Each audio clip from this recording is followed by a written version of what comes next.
Hai, jumpa lagi dengan saya. Kesempatan kali ini kita akan membahas lebih lanjut tentang bagaimana pengontrolan ekspresi gen pada organisme eukariotik. Pada organisme eukariotik, pengontrolan ekspresi gen lebih sedikit diketahui jika dibandingkan dengan organisme prokariotik. Hal ini disebabkan karena ukuran genomnya yang besar serta kompleksitas dari sekuen yang ada pada organisme eukariotik, sehingga memerlukan tantangan tersendiri dalam mempelajari dan memanipulasi gen untuk mengetahui mekanisme regulasi gen. Namun, secara umum, pengontrolan ekspresi gen pada eukariotik dapat melalui beberapa level pengontrolan seperti pada gambar berikut. Pengontrolan ekspresi gen pada organisme eukariotik terjadi melalui beberapa level, mulai dari proses pretranskripsi, proses mRNA processing atau post-transkripsi, kemudian translasi, bahkan post-translasi. Pengontrolan ekspresi gen pada eukariotik sedikit lebih kompleks jika dibandingkan dengan prokariotik yang umumnya hanya terjadi pada level pretranskripsi. Hal pertama yang sangat berpengaruh terhadap regulasi ekspresi gen pada organisme eukariotik adalah struktur kromatin. Seperti kita ketahui, pada sel eukariotik, DNA berada dalam suatu kompleks bersama dengan protein histon untuk membentuk kromatin. Pada umumnya, struktur kromatin dapat menekan ekspresi gen. Padahal sebelum gen ditranskripsikan, transcription factor, activator, maupun RNA polimerase harus terikat pada DNA. Bagaimana hal ini bisa terjadi jika DNA terikat kuat pada protein histon? Oleh karena itu, sebelum transkripsi, struktur histon, khususnya kromatin, harus berubah, sehingga DNA mudah diakses oleh transkripsional machinery. Ada 3 hal yang mempengaruhi struktur kromatin. Yang pertama, hipersensitivitas dari DNA sesatu. Kedua, asetilasi histon. Yang ketiga, demetilasi dari DNA. Kita bahas satu persatu. Ketika perikatan kuat dengan protein histon, DNA resisten terhadap DNA sesatu karena enzim tidak dapat mengakses DNA. Namun, ketika DNA tidak terikat kuat pada histon, DNA menjadi sensitif terhadap degradasi DNA sesatu. Hal ini menyebabkan perubahan struktur pada kromatin yang menjadi lebih rileks dan terbuka. Faktor lain yang mempengaruhi struktur kromatin adalah asetilasi, yaitu proses penambahan gugus asetil pada protein histon. Histon sendiri adalah oktamer yang memiliki 2 bagian. Yang pertama, protein globuler yang berikatan dengan histon lain dan DNA. Yang kedua, ekor yang bermuatan positif yang dapat berinteraksi dengan muatan negatif pada DNA backbone. Yang ketiga, adanya proses demetilasi DNA. Metilasi DNA umumnya terjadi pada basa sitosin yang berdekatan dengan guanin pada strand yang sama. Metilasi dapat menyebabkan deasetilasi atau penghilangan gugus asetil dari histon tail, sehingga dapat menstabilkan struktur nukleosom dan mencegah transkripsi. Demetilasi DNA dapat mendorong asetil transferase untuk memindahkan gugus asetil, merusak struktur nukleosom, dan mendorong terjadinya transkripsi. Contoh terjadinya efek metilasi dan demetilasi pada ekspresi gen dapat kita lihat pada gambar berikut.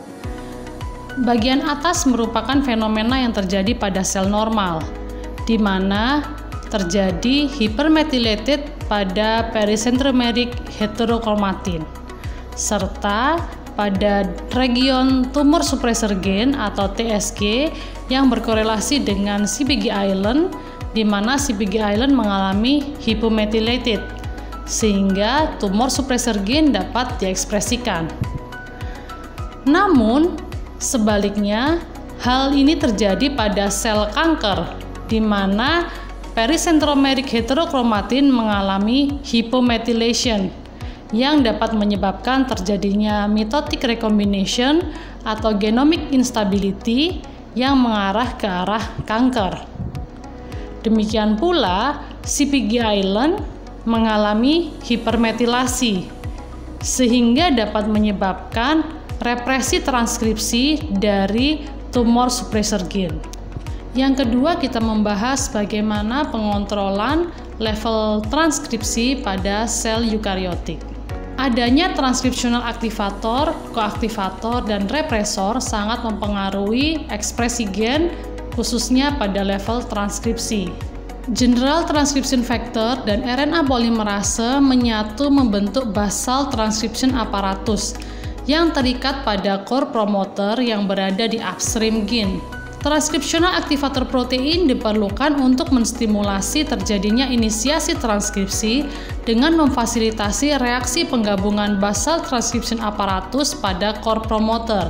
Protein ini dapat terikat secara langsung atau tidak langsung melalui koaktivator pada basal transcription apparatus. Beberapa aktivator dan koaktivator memiliki aktivitas asetil transferase yang berperan dalam proses pembukaan struktur kromatin. Transkripsional aktivator protein memiliki dua fungsi, yaitu berikatan kuat dengan DNA pada spesifik sekuen, serta berinteraksi dengan komponen pada basal transcription apparatus dan mempengaruhi laju transkripsi.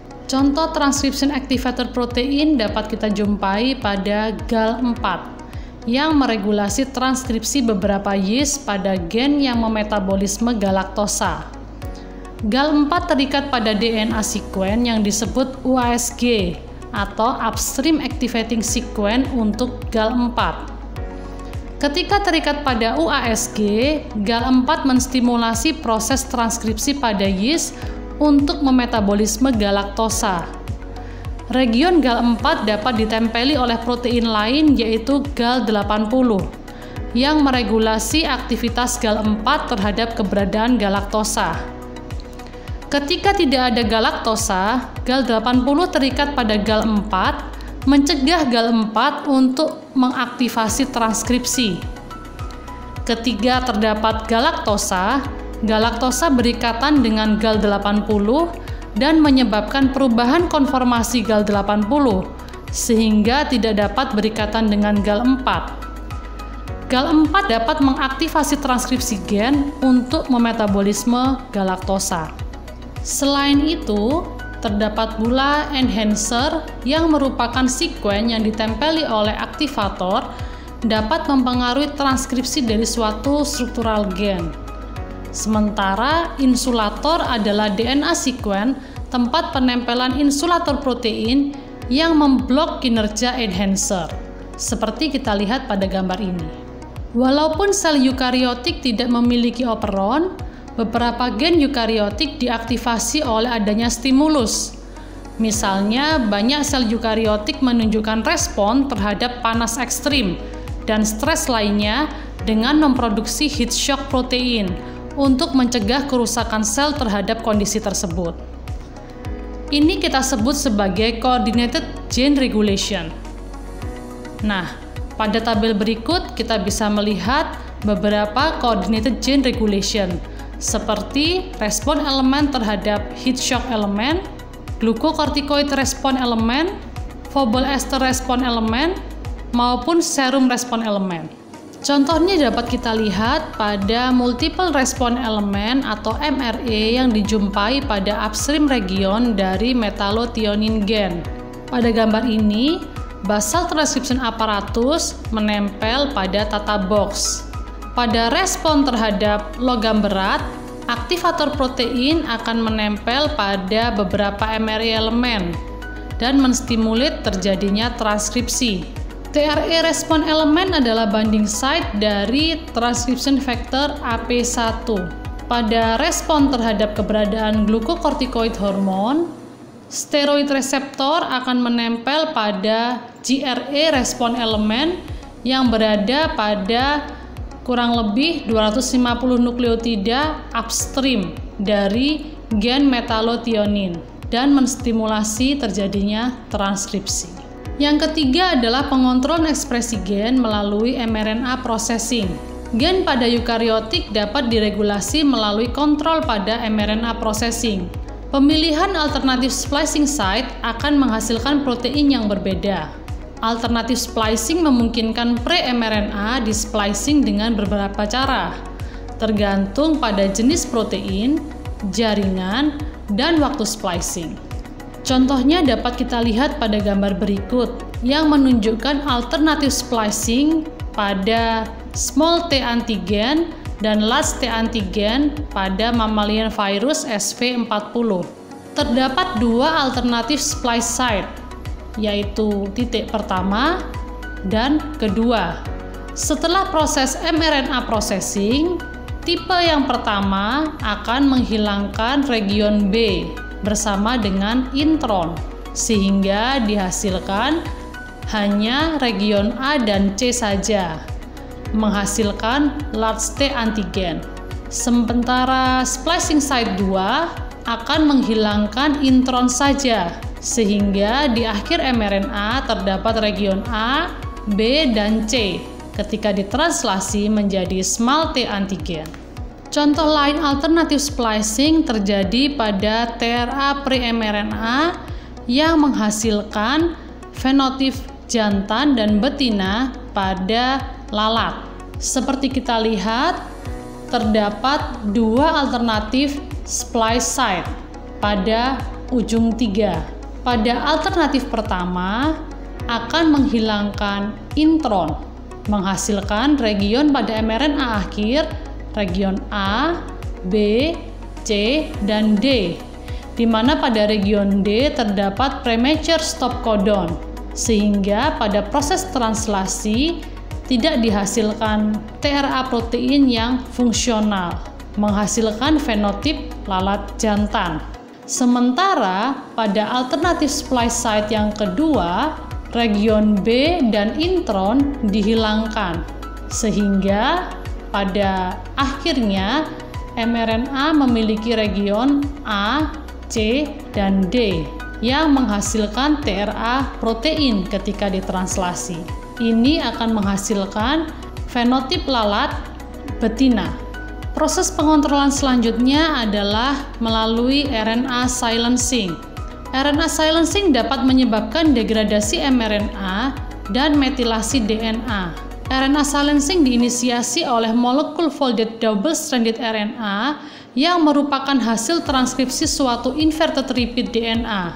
Folded RNA ini kemudian dipotong dan diproses lebih lanjut menghasilkan small interfering RNA yang terikat pada complementary sequences pada mRNA yang akan mengakibatkan RNA terpotong dan terdegradasi. Small interfering RNA juga dapat menstimulasi metilasi complementary sequence pada DNA dan mencegah terjadinya transkripsi. Selain itu juga terdapat translasional dan post-translational control. Inisiasi translasi dapat dipengaruhi oleh protein yang terikat pada spesifik sequence pada ujung 5 mRNA. Ada tidaknya ribosom, tRNA, initiation dan elongation factor, serta komponen lain dari translational apparatus dapat mempengaruhi laju translasi. Kita sudah mempelajari bagaimana pengontrolan ekspresi gen pada organisme eukariotik terjadi, mulai dari level pre-transkripsi, post-transkripsi melalui mekanisme RNA processing, translasi, maupun post-translasi. Semoga kuliah hari ini bermanfaat. Sampai jumpa!